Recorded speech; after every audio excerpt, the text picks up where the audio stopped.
Сегодня на завтрак я себе устрою печеный картофель с кетчупом. Я же как бы в загородном путешествии. Еда должна быть соответствующей, простой и непринужденной.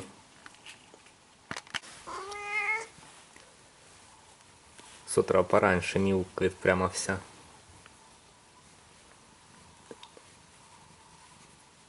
Мур-мур-мяу. Пока тетя Валя с ней жила, она прям как-то, я даже не знаю, стала бегать постоянно. Какая-то она очень активная. Приехал прям вообще. Сейчас мы ее напугаем внезапной мышкой из-под низа. А, она уже не реагирует на это? Раньше я помню, когда вот так вот водишь вот этой штукой. О, началась. Испугалась и убежала. Ой, ладненько. Ох, ладненько, лучше я поиграю с тобой вечером, как приду. А сейчас я пойду на улицу. А ты давай спи, всю ночь опять бегала.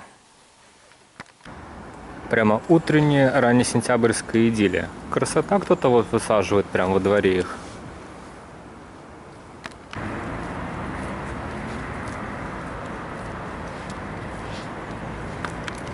Суббота наравне с воскресеньем на самом деле один из лучших дней для прогулок, потому что людей на улице немного и вообще замечательно, машин немного.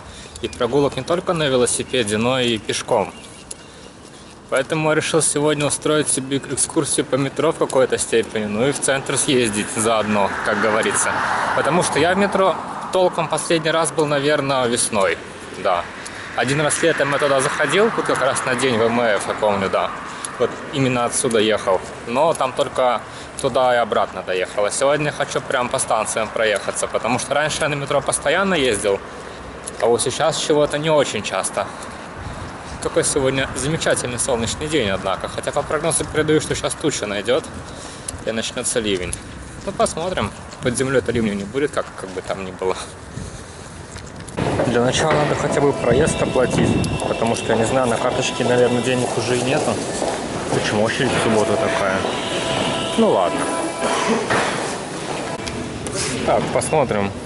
Из всей мелочи 111 рублей. В принципе, на 2 поездки хватит. Эти штуки, кстати, пищат вообще на всех почти. Такая иллюзия безопасности.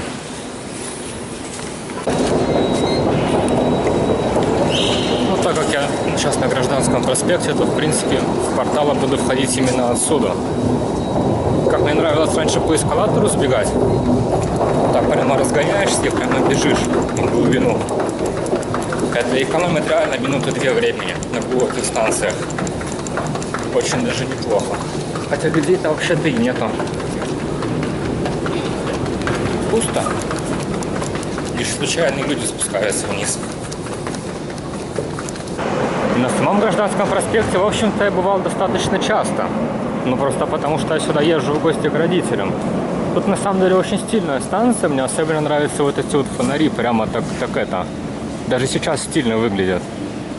Хотя все это, конечно, совдеп. И в конце еще, насколько я помню, должна быть красивая такая по типу барельефа, короче. Вон, я даже вижу его. Ну, конечно, она огромная. Мне еще всегда нравился цвет вот этих стен. Такой мягко-розоватый.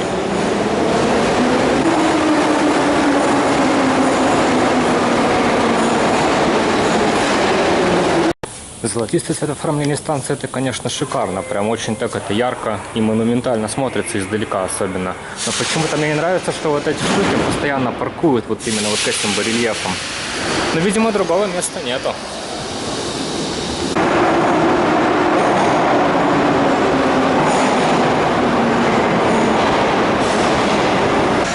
Направлюсь сразу вниз по ветке, потому что наверх Девяткина, а там нужно выходить наружу, короче, еще один жетон покупать. Академическая вот тоже сильно стильная. Вот эти колонны металлические прям вообще смотрятся как футуризм 70-х годов какой-то. Ну, забавно. Хотя в конце станции следует признать, что особо народу нету. Посмотрим, что там в самом конце находится. Цитата о прекрасном будущем. Здесь они, кстати, хотя бы сделали для хранения техники заехать внутрь, короче, я так понимаю, можно. Тут на этой станции продумали. Интересно, кстати, так прикольно, что вот эта станция, Академический Гражданский проспект на красной ветке, до нее, наверное, 90% поезда всегда едет. Эти станции, что ниже вниз, на них вообще никто не выходит никогда. То есть все едут именно сюда, в населенные районы, потому что там такая полупромзона идет, где вот Лесная, Выборгская, там вообще никто не выходит. Но станция на самом деле клевая.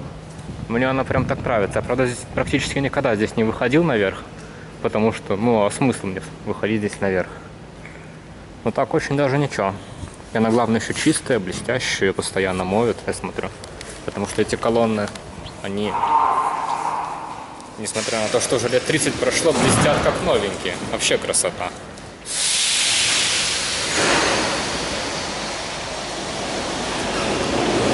Я же говорю, сейчас полпоезда с этой станции поедет на север. На других станциях вообще никто не зайдет. Прям сплошным потоком. Хотя сегодня суббота. Политехническая вообще одна из самых моих любимых станций. Тут на Политехнической, конечно, такой простор, что ого-го. Она прямо огромная. Я даже говорю, у меня весь голос эхом расходится. Как огромный зал. Вот эта станция прям мне очень-очень нравится. Даже несмотря на то, что тут освещение желтое, что не очень красиво.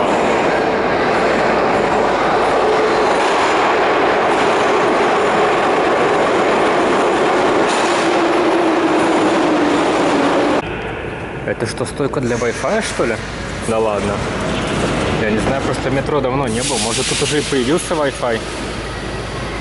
В глубине станции, кстати, вообще ничего нету почему-то. Здесь могли хоть скульптуру поставить в таком зале. Но, в принципе, тут смотреть больше нечего, так что я поеду-ка дальше. Площадь Мужества вот такая же огромная станция, только с огроменной красивой звездой. Вот она прямо так сильно видна. А так та же самая Политехническая, только с другим цветом, с более белым. Тут тоже, кстати, очень неплохо.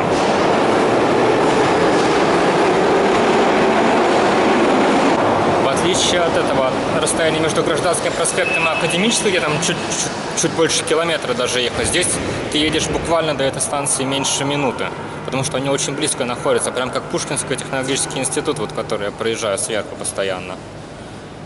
А вот до следующей станции, насколько я помню, ехать очень даже долго, тоже где-то минуты полторы-две. Ну, посмотрим. Хотя, на самом деле, дальше красивых станций таких уже не будет, прям до центра города. Вот эти две большие станции, не знаю, по-моему, самые лучшие на севере города. По исполнению и по дизайну. Хотя, с другой стороны, серый цвет оформления, вот такой тусклый белый цвет, как-то здесь мрачную картину делает. На Политехнической я, конечно, сказал, что желтый цвет мне нравится меньше, чем белый. Но вот конкретно на огромных станциях, как-то там он даже и попозитивнее выглядит почему-то. Ну, не знаю, чисто на мой вкус, наверное. А так, конечно, простор, прям как в зале. Хотя мы 100 метров под землей сейчас. Только посреди зала всякого мусора понаставили. Типа вот кондиционер его не могли, например, сюда поставить. Потому что в огромном зале все заставлено. Ну ладненько, я, в принципе, дальше поеду. Лесная вон вообще закрыта на ремонт. Причем достаточно давно уже. Ну что поделать, в принципе, на ней ничего особенного нету, кроме красивых зеленых стен. Выборгская прямо копия Лесной, только другого цвета немножко. Тут вообще народу никогда не бывает, насколько я помню. Она всегда пустая. Ну в этом, наверное, и шик такой, как это. Коричневые стены и пустота. Сейчас до конца схожу, посмотрю, что там.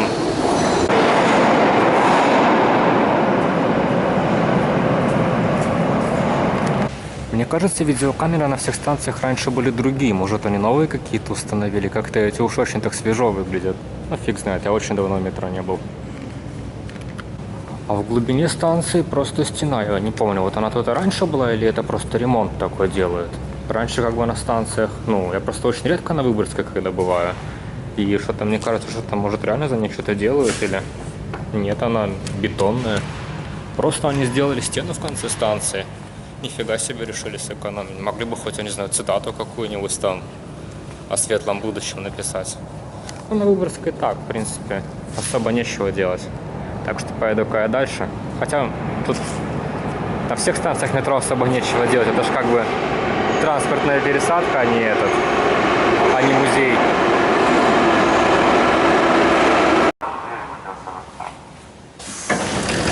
А вот с площади Ленина уже начинается центр. Она вроде такая непритязательная, эта станция, как бы, да, совсем без изысков, но вот эти своды, они прямо какой-то шик вот ей создают. Она прям тоже мне вот очень нравится. Очень. Но особо ничего в ней особенного нету. На фоне других станций в центре она, конечно, совсем-совсем такая простая.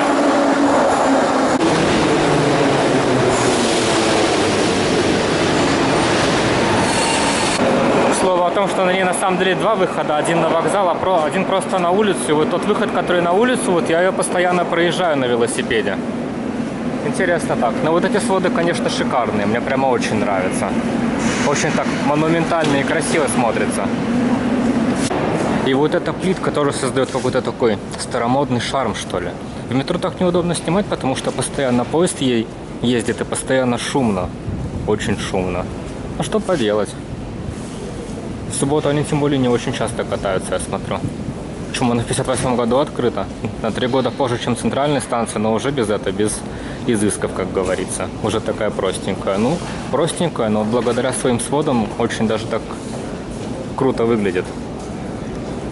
Монументально, да. Причем народу стало все больше и больше в центре.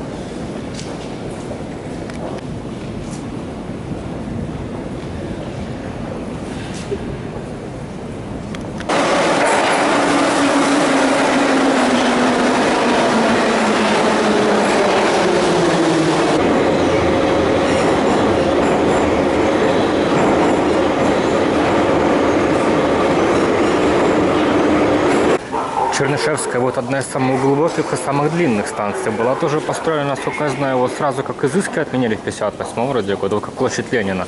Но тут нет сводов, потому она выглядит очень так по-совковому, очень мрачно. Мне вот не очень нравится. Ну как?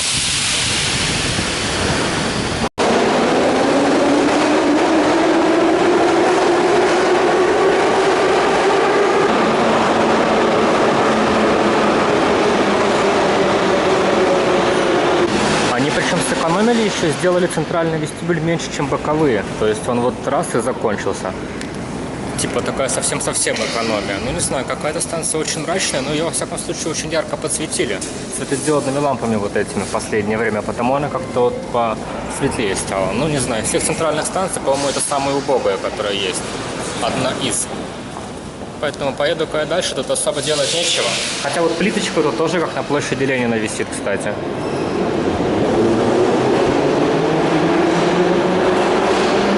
Серый цвет, на мой взгляд, не лучше для оформления подземелья. Как-то очень мрачно все с ним смотрится.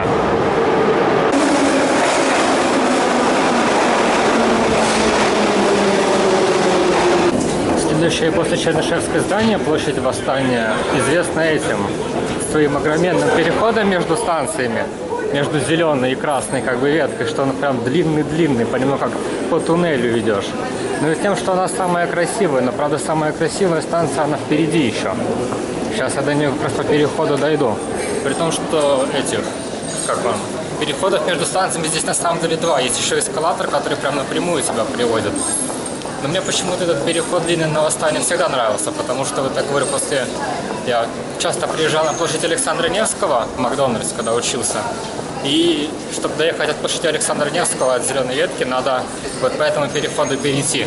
Ну, доехать до Нарской, где я живу. Прикольно. Хотя сделано, конечно, так уже без изысков. То есть уже строился в такое позднее время, когда уже все это отменили. Так что просто большущий свод и все. И ничего больше. Но вот эти красные штуки, конечно, прикольно смотрятся. Только что прощупал карман, думал, что у меня телефон кто-то украл, потому что я его случайно положил внутрь. Господи, ну пока по этому туннелю шел, кто-то у меня его вытащил. Ужас какой. Ну ладно, к счастью, все обошлось. А вот, собственно, и сама площадь Восстания. С самой станции как бы интересно, ну, почему она как бы общепризнанно считается самой красивой станцией. Из-за своей лепнины. Вот эта лепнина, которая вот на сводах у нее, она прям вообще очень шикарно смотрится все вместе. Мне прям вот сильно нравится. И вот эти штуки тоже, вентиляционные каналы. Прям как по дворцу ходишь. Но она помимо того, что самая красивая считается, она еще и одна из самых загруженных в городе. Очень прямо загруженная. На ней всегда куча народу. Но не самая загруженная. Тут даже вот такие барельефы есть красивейшие. Очень классно. Но меня только смущает то, что осветительные приборы пластиковые. Это не стекло белое, это пластик почему-то. Но, видимо, в 50-х годах пластик считался чем-то таким передовым, поэтому вместо стекла во дворце решили сделать пластик. Ну, по-моему, так очень даже неплохо смотрится. Очень даже неплохо. Ну и в настоящее время уже поналепили этих указателей, но они, в принципе, гармонично смотрятся, на мой взгляд. Ничего с собой не нарушая. Хорошая станция. Ладненько, поеду дальше. А дальше у нас Владимирская.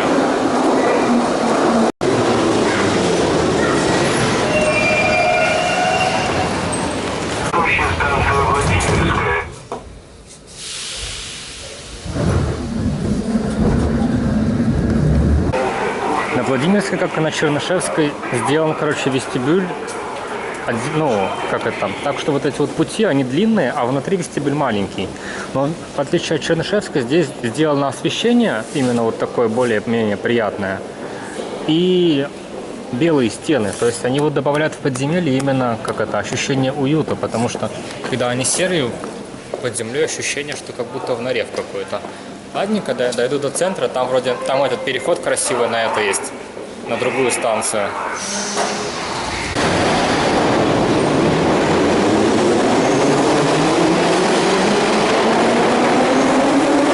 Но здесь все закрыто на ремонт. Так что, в принципе, ну, по центру просто колонны. Типа, обыкновенный вестибюль. Эта станция, конечно, построена еще с изысками, когда вот еще с изысками строили до 55-го года, да. Но она такая, одна из самых лаконичных, как и технологический институт. Только вот люстры здесь красивые. А в остальном ничего особенного.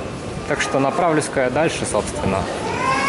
Но все-таки намного лучше выглядит, чем уже более поздние станции, потому что все-таки отделка камнем еще и светлым дает о себе знать. Прям как это, ну, по скромному дворцу ходишь, по классическому дворцу, а не по дворцу в стиле барокко, что-то типа того. Хотя золотые перила, конечно, мне всегда здесь нравились, прям аж блестят-блестят на фоне белых стен. Красота, что сказать, я сюда с учебы постоянно ездил именно по этому переходу, вот как раз вот в эту сторону переходил и вот сюда попадал. И заворачивал сразу вот сюда, потому что вот прям под этим, ну, на вот этой белой люстре находится прям выход на Нарвскую. Вот там одна из дверей, короче, в поезде. Если в нее сесть, то прям вот выходишь прямо аж к эскалатору на Нарвской. Поэтому я всегда вот именно здесь и выходил, когда с учебы ездил. А вот соседняя Пушкинская, на мой взгляд, одна из вообще самых красивых станций во всем метро. Я не знаю, какой-то здесь вот именно такой стиль, то есть она хоть не отделана как площадь Восстания, так вычурно, ажурно, да? А сделана более-менее классически, как Владимирская. Но вот какой-то здесь именно стиль есть. Именно вот, говорю, она как-то очень красиво смотрится. Именно вот стильно. Не говоря о том, что здесь даже додумались памятник в конце поставить. Очень круто. И даже картина сзади. А вот на Выборгской не додумались, там просто стена стояла почему-то, ну, что поделать. Тут мне сейчас всегда очень нравились эти фонари, осветительные приборы. Очень как-то они тоже круто смотрятся, не знаю, вот всегда прям. Почему-то эта станция, говорю, она обыкновенная, лаконичная, в ней вообще ничего такого вычурного нет, но как-то вот она смотрится стильнее всего почему-то. Именно круче всего, не знаю, может из-за памятника, может из-за колонн. Может из-за вот этих вот барельефов наверху. Фиг его знает. Причем в оформлении, ну, опять же, используется пластик вместо стекла. Видимо, в 50-х годах пластик это был не дешевый материал, как сейчас, а был очень дорогой. Хотя, может, это и стекло просто такое мутное. Просто издалека не очень видно. Хотя, да, это, наверное, стекло, а не как на Восстание. Тут еще мне всегда нравилось оформление именно, как это, перронного зала. Вот эти вот штуки, таких нигде нету. Ни на одной самой красивой станции, чтобы именно такие вот вычурные и красивые были. Наверное, вот из-за этого она тоже кажется очень красивой. Ну и, конечно, вот эта плиточка старомодная тоже очень дополняет все. Не знаю, одна из самых лучших станций старых. Одна из, наверное, двух самых моих любимых станций старых. Кировский завод и вот Пушкинская. Даже переход на соседнюю станцию они очень круто сделали с таким поручнем и с именно камнями внутри. Потому что дальше уже начинается, ну, как это, станция построена в нулевых годах, и там уже все в пластике и все такое современное, да. А здесь как бы все по старинке, очень красиво на этом переходе. Красота, что поделать. Ладненько. Ну и пол тут, конечно же, тоже крутой. Не знаю, вот именно сочетание какого-то именно хорошего вкуса в оформлении привело к тому, что вот эта станция, вот, мне кажется, самая такой красивая. Даже вот эта плиточка квадратная мне нравится. Ладно, поеду дальше.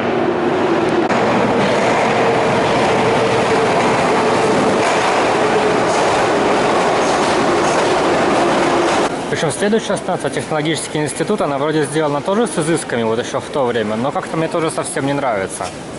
Какая-то она, что ли, я не знаю, как-то так, как-то очень бедненько выглядит, хотя она очень просторная и большая. Ну, не знаю, чисто на мой вкус не понравилось. Но так, на самом деле, она очень даже ничего, у нее самое красивое, это в центре, короче, переход есть на другую станцию. Вот он прямо очень классно выполнен. Сейчас я до него как раз дойду.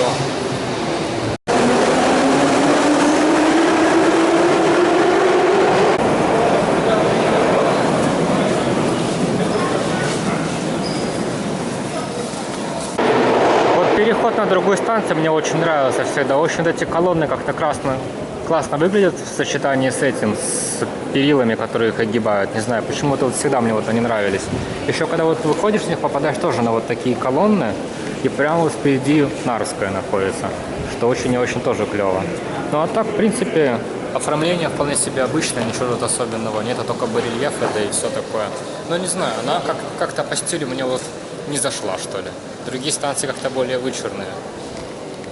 Хотя вроде как это та же самая Пушкинская, те же самые колонны, те же самые цвета, те же самые лампочки сверху, но фиг знает. На вкус и цвет товарища нет, как говорится. Но одно радует, что она просторная. Вот это вот несомненный плюс. Балтийская, лично, вот, на мой взгляд, самая некрасивая станция из старых станций, вот, построенных в 1955 году.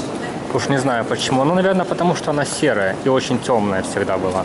Как-то здесь очень мрачно, на мой взгляд. Хотя, на самом деле, те же самые колонны, что на Владимирской и Пушкинской. И лепнина на потолке очень-очень классная. Прям как морская волна туда уходит. Ведь Балтийская, под цвет Балтики, наверное. В конце, правда, очень красивый барельеф есть. Сейчас я до него и дойду.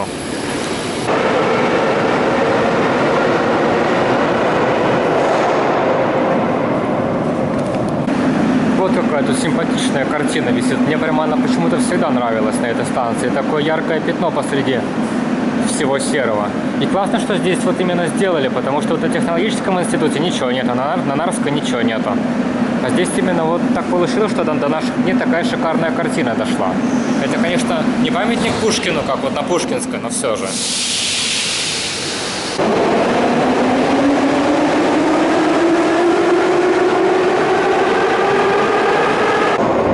Серый цвет, на мой взгляд, все портит. Вот серый цвет, конечно, в подземелье использовать, я как-то думаю, не очень правильно. Но фиг знает, может, кому-то нравится темнота и мрак.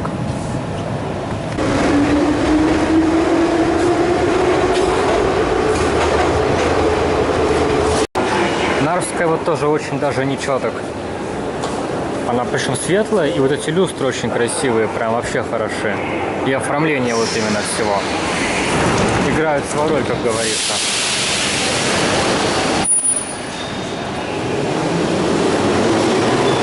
Еще вот эти вот вентиляционные шахты очень и очень классные, тоже прям как на площади Восстания. Тоже очень стильно мне смотрятся, мне вот прям всегда нравились. Ну, в принципе, в остальном здесь на перронных путях особо ничего больше нету, но только красивый цвет стен, люстры и вот эти вот вентиляционные штуки. А самая такая изюминка начинается внутри, это статуи. Они на каждой колонне здесь. На каждой колонне здесь статуйная композиция из рабочих. Очень круто. Они причем все разные, вообще все. Очень прям вообще шикарно. Вот именно самая изюминка так. Именно вот на этой станции. То есть в какой-то степени...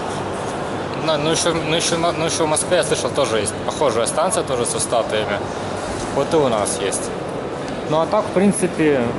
Станция как станция. Обидно, что в конце там, говорят, раньше какая-то картина висела при постройке, но сейчас ее убрали, там только кондиционеры висят. Так, в принципе, тоже одна из лучших станций. Конечно, не дворец, но вот благодаря своим скульптурам очень-очень круто смотрится. К слову о том, что я тут живу и постоянно сюда ходил раньше. Хотя интересно получилось, что из-за того, что на велосипеде постоянно езжу на Самонарскую внизу, я был последний раз, наверное, в апреле до этого момента. И вот только сейчас в сентябре пришел обратно. Ладно, поеду дальше. А вот Кировский завод наравне с этим, как его? Блин.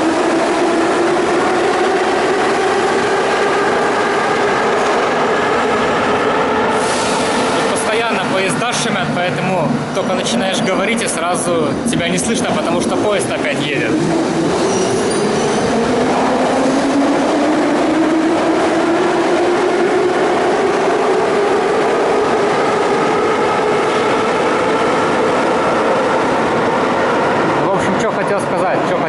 То, что Кировский завод наравне с Пушкинской является одной из моих самых любимых станций. Она, наверное, не знаю, если не самая красивая, то точно одна из. Потому что она хоть и серая, да, но кажется яркой из-за своего яркого пола и просто наишикарнейших этих композиций на колоннах.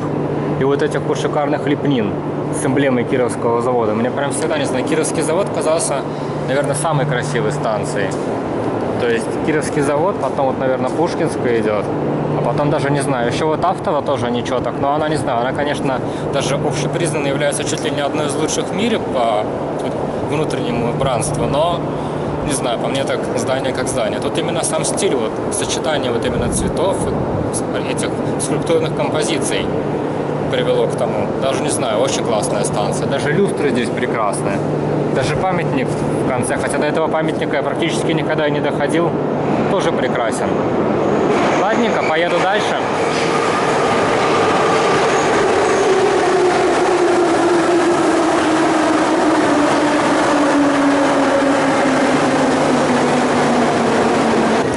Хотя дальше мне на самом деле в ту сторону, так что еще постою здесь. Но очень классная, конечно. Очень нравится. Прямо хотя серая, и вроде как особо ничего неприметного и нету, и быть не может. Ну вот. Как говорится, на вкус и цвет. Красотень прямо. Прям муа.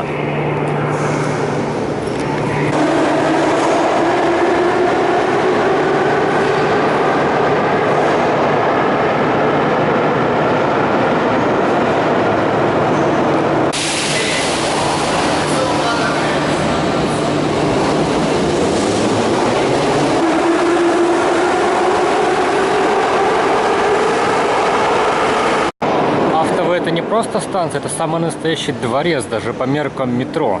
Такой вычурный, как это сказать, величественной станции вообще нет у нее. В нашем метрополитене вообще нигде.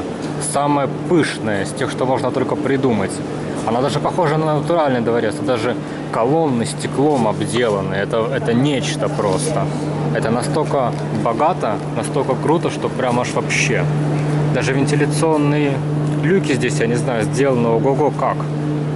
Офигенно просто. Просто, я не знаю, высший пилотаж. Она даже считается чуть ли не одной из самых красивых в Европе или в мире. Очень классно. Но почему-то тут с освещением, мне кажется, проблематично, потому что люстры как-то здесь можно было и побольше сделать. Потому что если бы она горела в 2 раза ярче, то она бы еще круче была. Но как-то она подсвечена тускло. Но все-таки это не музей, а объект транспорта, потому его и подсвечивают, наверное, так, чтобы по нормам было, чтобы слишком ярко не светило в глаза людям. Ну, фиг его знает. Однако одно мне здесь не очень нравится, что здесь нет сводов. То есть, ну как, не то чтобы не нравится, она просто не очень глубокая, поэтому на неглубоких станциях так не делают. А так, в общем-то, реально дворец. Без преувеличения. А вот и поезд мой приехал.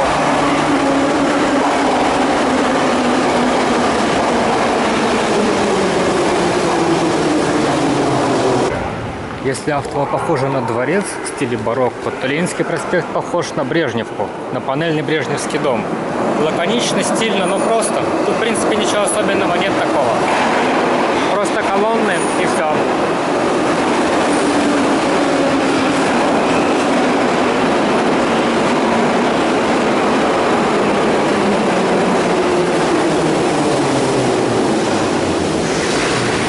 Главная достопримечательность этой станции, на мой взгляд, это надпись «Ленинский проспект». Смотрится очень прямо круто и лаконично, как-то так, я не знаю, под стать, что ли, времени, когда она была построена.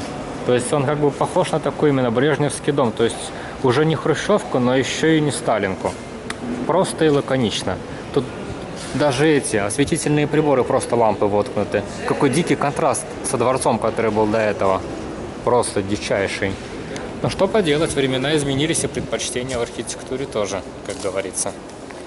Вот тут хотя бы светло, что очень приятно. А вот проспект Ветеранов мне почему-то всегда напоминал именно хрущевку пятиэтажную, то есть еще проще, чем Ленинский проспект. Тоже люстры такие наипростейшие, но почему-то, я не знаю, может из-за отсутствия надписи. Там-то надпись, которая как-то какой-то стиль хотя бы придавала. Тут просто колонны и пустота, и ничего нету.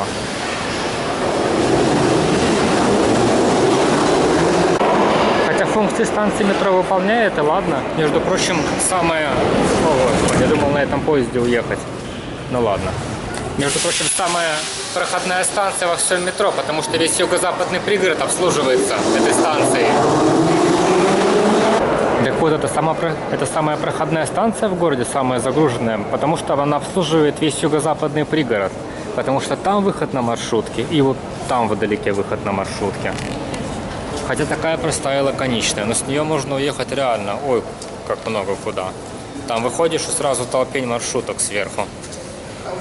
Такие вот дела. Ладненько, пора отправляться на синюю ветку, на следующую.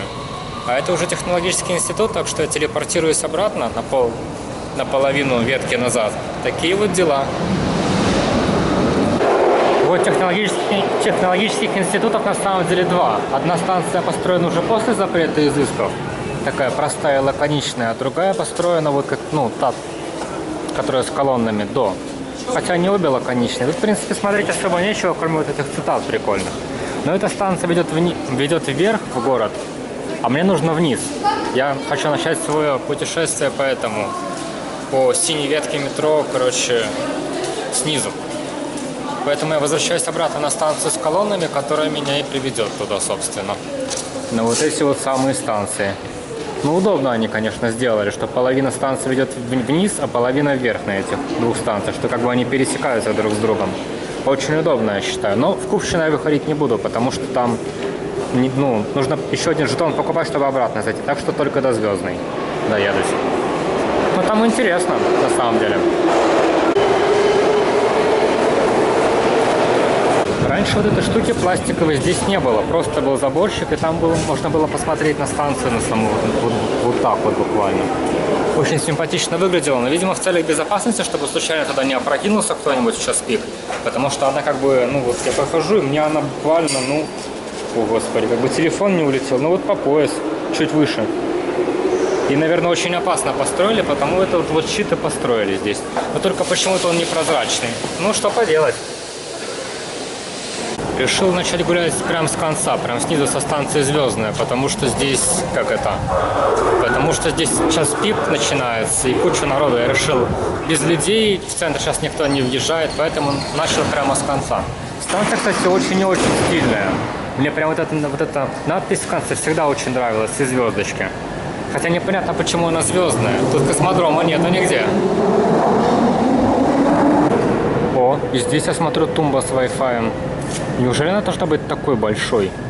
Ну, видимо, должна быть. В общем, эти станции внизу на синей ветке характеризуются тем, что у них двери лифты. То есть у них стена, и целиком вот во имя безопасности они закрываются лифтами, что очень как-то прогрессивно даже. Так делают только в каких-нибудь крутых странах типа Сингапура.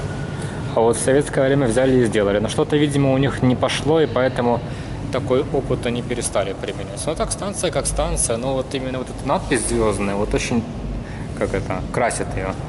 Причем до Купчино, которая дальше, я не поехал, потому что там, ну, нужно выходить наружу и заходить обратно по жетону. Я решил эту поездку за 36 рублей отработать по полной программе. Вот так вот, конечно, миленько, светло, мне нравится.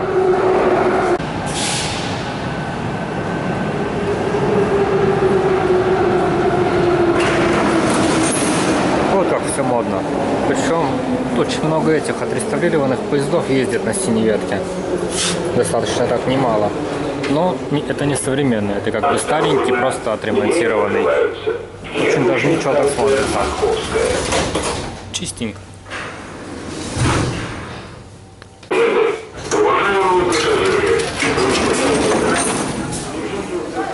Еще одна станция лифт московская. Причем наверху находится огромный дворец с фонтаном, в который я ездил в тот раз.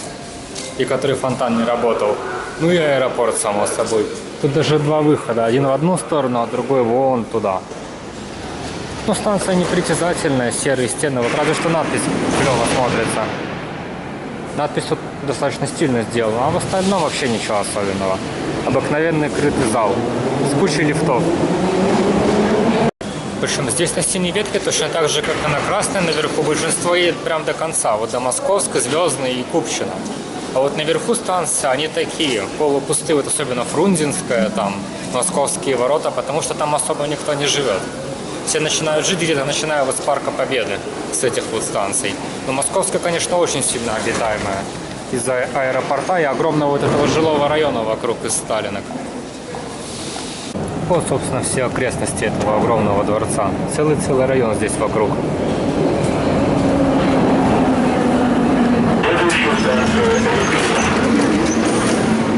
Парк Победы тоже лифт.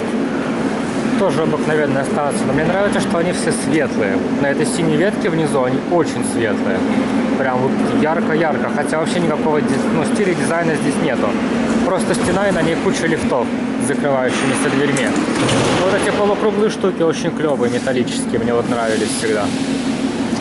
Прикольно, что сказать. Тут очень просторно и удобно, я считаю. И здесь это странная Wi-Fi будка. Кстати, надо посмотреть, может реально Wi-Fi работает. Вот мне очень нравится, когда на таких станциях, как бы, которые задумывались просторными, даже вот не на вот это, а вот на полностью вот открытых, как вот там на красной ветке в начале были. Почему вот эту всю фигню ее не могут убрать куда-нибудь, спрятать? Почему нельзя эту Wi-Fi будку как-нибудь взять, удлинить и распределить там по все вот этой штуке, что все эти микросхемы были? Или как-то, я не знаю, вниз.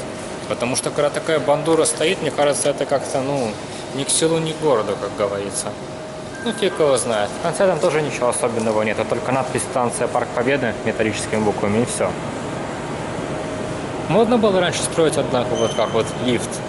Ничего не скажешь. Но тут приятно, вот именно из-за того, что светло. Мне прям даже нравится.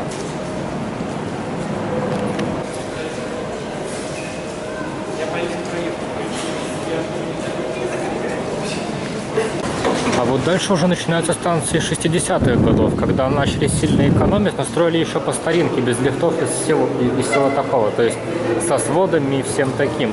Вот здесь вот, ремонтируют что-то. Вот здесь вот как вот и там получается, на Чернышевской. Тоже вот сделали маленький вестибюль, но с красивой картинкой зато.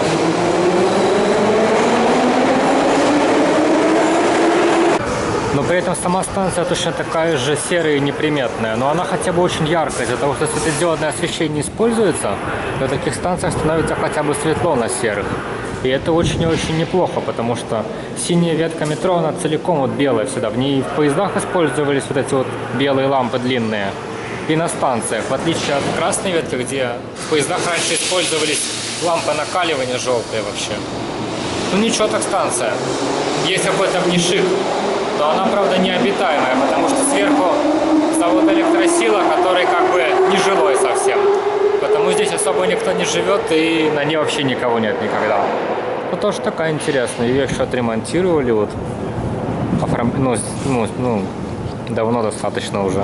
Поставили стенку здесь новую. Классно смотрится, однако. Ничего не скажешь. Хотя использование пластика или что это, какое-то стекло совсем такое.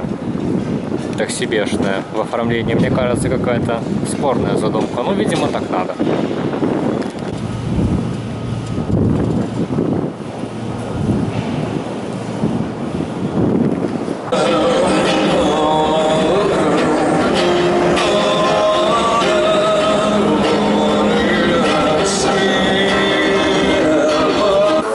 Московские ворота уже красного цвета. Тут уже как-то покруче. И тут хоть оформление не в виде барельефа, а в виде скульптуры стоит. Скульптура, кстати, очень и очень неплохая, я скажу. Об нее все трутся, кстати, судя по тому, что она блестит. Ну и вестибюль, соответственно, точно такой же маленький, как и там.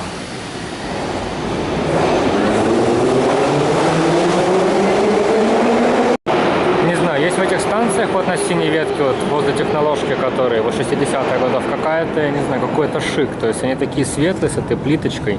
какой-то такой стиль. Они как бы и не мрачные, но и не вычурные. Что-то такое среднее.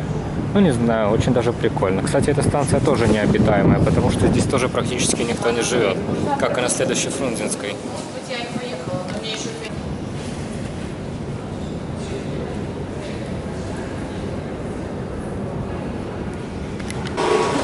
Фрунзенская вот тоже без изысков. Однако вот эти своды огромные, как вот на площади Ленина, добавляют ей какой-то шик такой. Очень даже клево с ними смотрится. Как в старорусском какой-то крепости.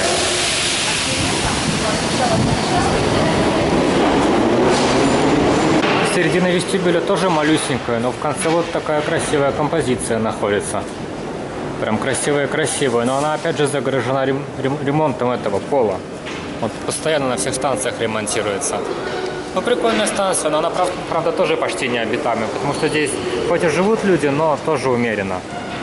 Ладненько, сейчас я перемещусь на Стенную площадь, потому что на технологическом институте вот здесь я уже был, так что я сейчас еду вот сюда. Интересно, что все станции здесь находятся под Московским проспектом прямо. Вот каждая станция на Московском проспекте находится. Я вот когда ехал, ну тогда еще, когда это было, неделю где-то назад, когда я на Московский проспект ездил, прямо ну, одну за другим станции проезжаешь. Но здесь, конечно, такая больше промзона. Жилое это начинается где-то уже с Парка Победы, где-то вот, ну, с тех станций. Тут-то, конечно, само собой никто не живет, потому сюда никто и не приезжает вечером.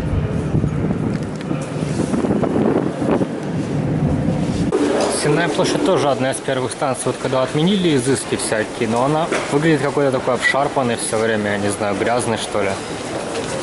Прям как район наверху. И она тоже, она в отличие от этих станций, она большая внизу. То есть у нее вестибюль вот средний, он просто огроменный. К слову о том, что здесь находится аж целых 3 станции, фиолетовая и желтая ветка еще есть впереди. Но в остальном ничего особенного.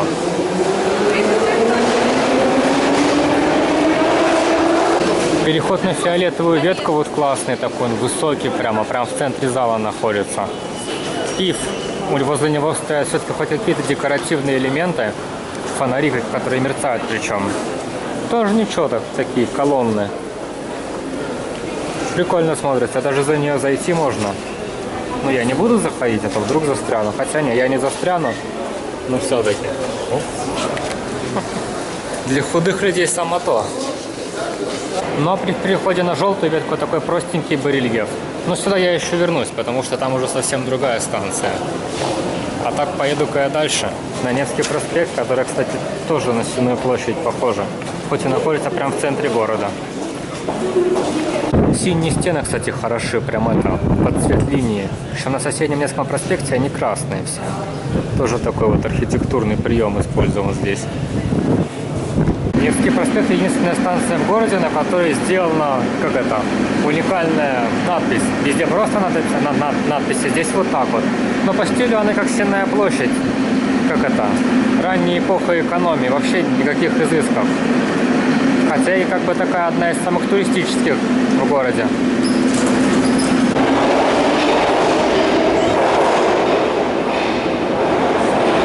При этом тут догадались хотя бы длиннющие лавочки сделать на всю станцию практически. Что очень удобно для такой проходной станции. Тут везде лавочки, на них люди прямо сидят. Потому что наверху находится прямо этот гостиный двор. И очень много народу сюда приезжает, насколько я знаю. Ну и, соответственно, стены здесь красного цвета. Ну, по задумке. Вообще, как бы они рекламы завешены везде, по понятным причинам, на такой-то станции. Но так вот они из красной плиточки отделаны, что очень даже прикольно смотрится. Потому что если бы Невский проспект выглядел, ну, станция как это, как серое подземелье, это совсем уж неправильно было. Хоть как-то вот разнообразили яркими цветами в то время. Прикольно. Впереди он переход на гостиный двор находится, но туда я поеду уже по зеленой ветке. Он хорош тем, что он высокий, высоченный потолок здесь прям, и вот прям упирается в надпись. Когда спускаешься вот с лестницы сзади, очень круто смотрится, мне прям даже нравится. А Вот Горьковскую, в отличие от Невского проспекта, полностью отремонтировали как-то. Даже вставили такие вот эти изыски небольшие. Хотя раньше станция была совсем другая. Даже вестибюль построили целиком новый в форме НЛО. Но это уже совсем другая история. Не знаю, мне обновленная Горьковская больше нравится, чем старая. Вестибюль тут опять же опять же малюсенький, но в конце него находится вот такая вот композиция из самого Горького, в честь которого станция и названа. Кстати, на этой станции наверху находится пляж, мой любимый.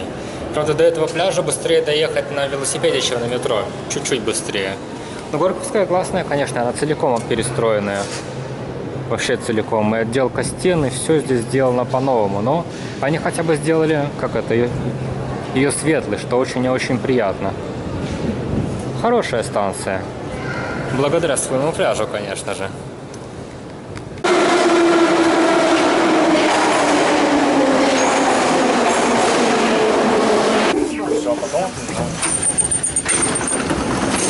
А вот Петроградскую уже из времен, когда делали лифты. То есть они по нисходящей в центре города совсем старые станции, а чем дальше, тем они новее. Вот Петроградская, собственно, и оказалась лифтом, как вот Московская и вон те самые станции. Ну, тоже стильненькая достаточно. Мне вот эта Петроградская всегда нравилась, потому что она такая, как это сказать, наверное, благодаря тому, что у нее вот именно такие стены крутые. Из этой самой плитки вот эта надпись хорошая.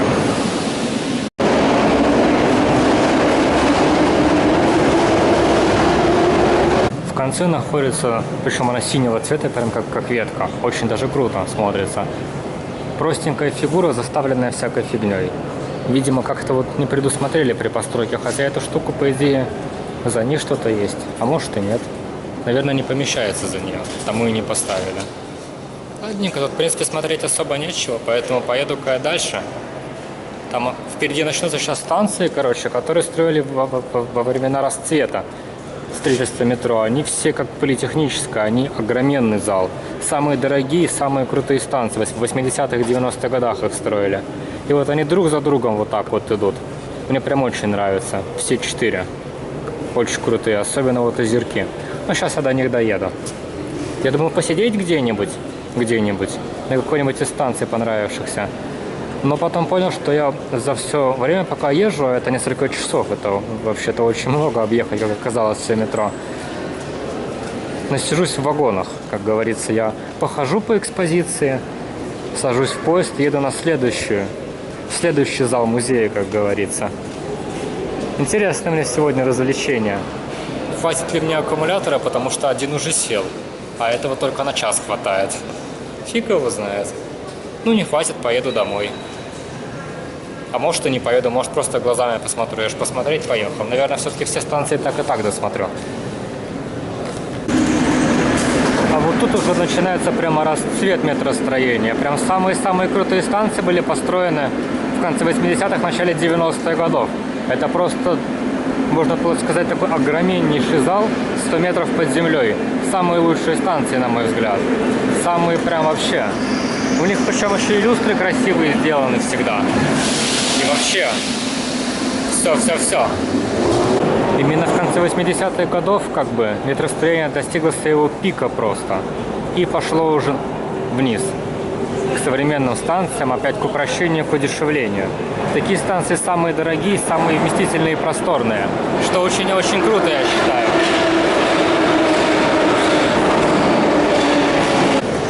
Говорят, где-то на Черной речке, недалеко отсюда, застрелили Пушкина. Собственно, памятник ему тут и стоит, хотя странное место какое-то. Ну ладно. Как бы там ни было, памятник, это ж очень круто посреди такой станции. Уровень.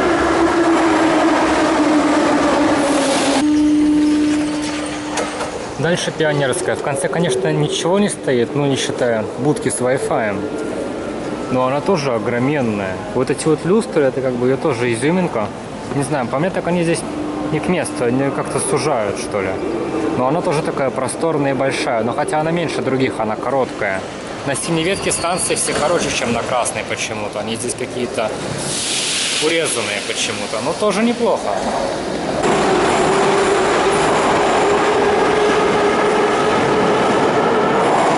В Приятно, что хоть дизайн указателей, ну, сочетается с остальной станцией, а то могли бы какую-то фигню построить. А построили вот красиво все. Красота. Тут так реклама, ну, висит грамотно, кстати. Вот с этой стороны, куда люди уезжают на работу, это ж окраина, да, в центр, там куча рекламы. Здесь, где люди приезжают и вот куда наверх не ездят, рекламы практически нету. Такие вот, как это, наблюдения, только вот там, ну, возле самого входа висят. Умно, однако, потому что там рекламу вообще практически никто смотреть не будет. Потому что туда, в Парнас, мало кто ездит отсюда, все едут в центр.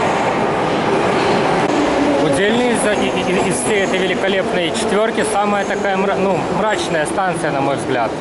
Но она кажется самой высокой. Не знаю, почему-то это место напоминает мне такое изумрудное болото. Здесь постоянно прохладно почему-то внизу. И как-то так просторно. Она одна из самых огромных, кажется. Уж не знаю почему, хотя она короткая, как и все станции на синей ветке. Такое ощущение, что потолки не просто высоченные, метров 5. Наверное, одни из самых высоких потолков во всем метро на этой станции. Ну, еще вот на озерках тоже высокие. Я же говорю, расцвет метростроительства. Самое настоящее. Но в конце барельеф и цитатка. И ничего особенного. Но станция офигенная, конечно. Очень крутая. Ну и цвет изумрудное болото почему-то тут мне вот запомнился. Но она, конечно, классная. Вот еще бы освещение в 2 раза ярче было. Цены б ей не было бы. Со светодиодными лампами, которые там наверху стоят, это вполне себе возможно, я думаю. Вот классно раньше строили, вот именно вот в этот период. Очень крутые станции. И дальше вот еще будут. Дальше уже последнее будет. Озерки. А потом уже проспект Просвещения сделан уже, ну, по простикам и с колоннами. Но хотя бы что-то. Вон красота какая. Тут еще железнодорожная станция находится, чтобы ехать в курортный район, кстати. Тоже интересное такое наблюдение себе. Потому что отсюда ехать дешевле, чем с Финляндского вокзала.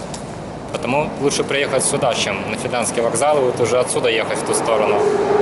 А вот и поезд мой пришел. Замечательно. Озерки вообще претендент на звание самой-самой крутой станции во всем метро. Вот благодаря вот этой люстре и своему масштабу.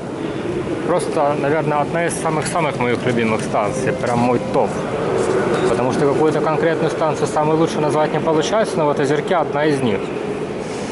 Очень крутая. Люстра прям... Вот прям реально расцвет метростроя. Она просто прекрасна.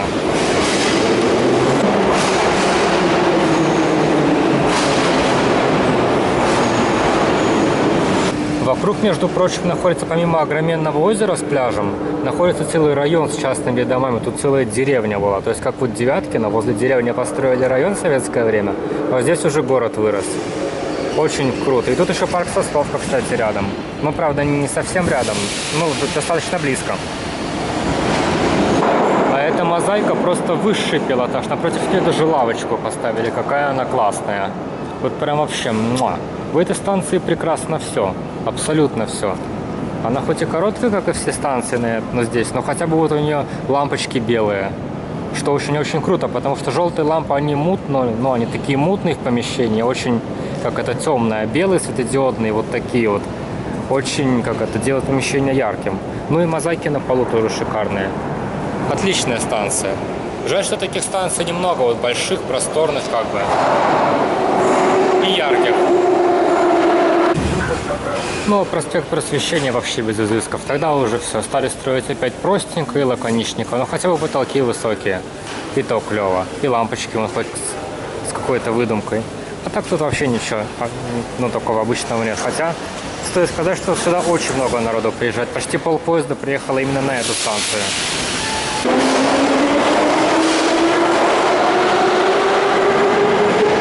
А на соседний Парнас, где построили, ну, этот жилой район по типу Девяткина, я уже не поеду, потому что там надо, короче, ну, она находится, как это сказать, наверху над землей, нужно обойти ее снаружи и войти по жетону опять. Там нельзя вот как вот я взял, так с одной платформы перешел на другую и поехал обратно. Там придется уже платить за вход. А мне такое не подходит. Так что, можно сказать, я всю синюю ветку метро объехал. Замечательно. Я вот думаю, ехать мне дальше или нет, потому что у меня сегодня желание объехать вообще все метро в качестве такой экскурсии за 36 рублей. Главное, чтобы аккумулятор не сел, потому что он уже близок к этому. А я еще даже половины не объехал. Ну что поделать, такая вот экскурсия у меня сегодня, но надеюсь, он не сядет. Вообще я планировал сегодня объехать вообще все метро, все станции, выйти и посмотреть такую экскурсию себе устроить. Но нифига у меня не получится, потому что после первых 2 веток так получилось, что уже 7 часов, во-первых. Во-вторых, аккумулятор уже почти разрядился второй, а пауэрбэнк я с собой не взял. Ну а в-третьих, как бы я уже подустал, мне уже поднадоело, слишком большое метро, чтобы его объехать за раз. Поэтому я сейчас перехожу на Гостиный двор на зеленую ветку, потом еду до красной ветки и еду на Гражданку обратно ночевать. Так что такая вот большая сегодня прогулка получилась. А все метро за день объехать, конечно, реально, но очень. Надо вот прям с утра в него войти и только вечером выйти. Это прям сложно.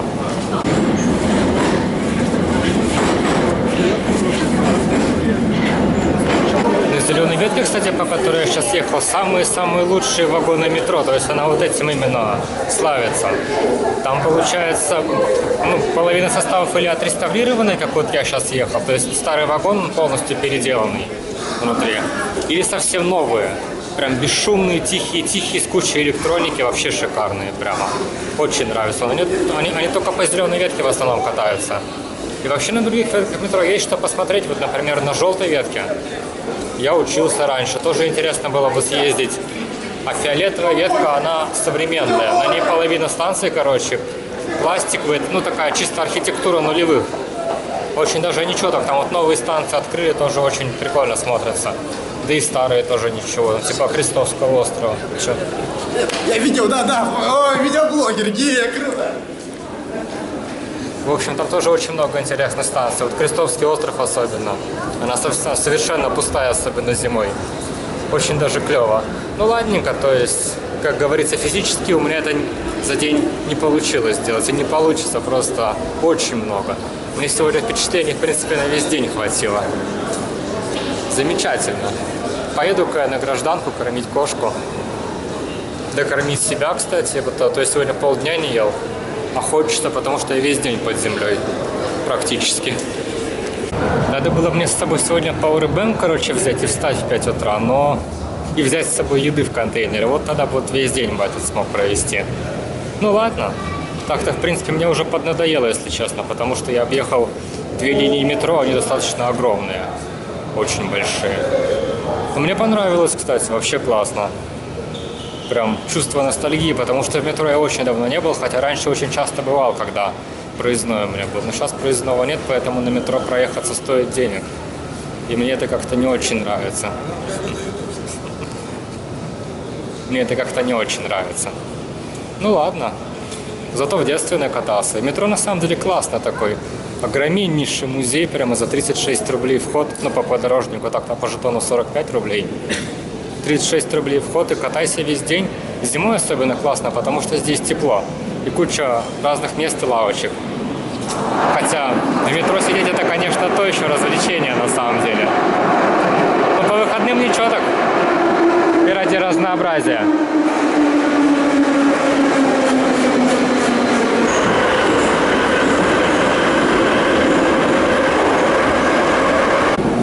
Ой, замечательно. Как хорошо, что от Гражданского проспекта ехать до Восстания всего 20 минут, я за 20 минут доехал. И как бы там ни было, уже 19:30. Кстати, я заметил то, что раньше на Красной Ветке постоянно встречались эти совсем старые вагоны, Они еще были желтые внутри с лампами накаливания, а вот сейчас нет, сейчас уже все подзаменяли. Таких уже не встретишь. Вообще никогда. У них еще было по одной сидушке сбоку. Она еще мягкая была. Но это очень давно они ездили, еще году в 2010, наверное, 2008 даже. А потом все, наверное, такие устаревшие заменили. Это, в принципе, нормально. Скоро, я думаю, заменят и на совсем-совсем новые. Вот как на зеленой ветке ездят. Ой, замечательно. Правда, судя по людям, которые входят, на улице идет дождь весь день. Так что я сегодня сделал правильное решение, когда решил, провести его под землей. Абсолютно правильное решение. Хотя сейчас до дома, конечно, придется идти как-то и мокнуть. Ну, ничего страшного. Я, в принципе, добегу, я ж не сахарный. Ладненько, пойду домой, кормить кошку, себе что-нибудь приготовлю. Замечательно день прошел. Проводить досуг в метро — это, конечно, круто. Особенно, когда на нем постоянно не катаешься. Такой-то себе аттракцион за 36 рублей. Ценности производителя, возможности возврата утерянных вещей и документов, вакансиях и другую информацию, связанную с работой регулятора. Телефон информационно-справочного центра 8 800 350 11 55.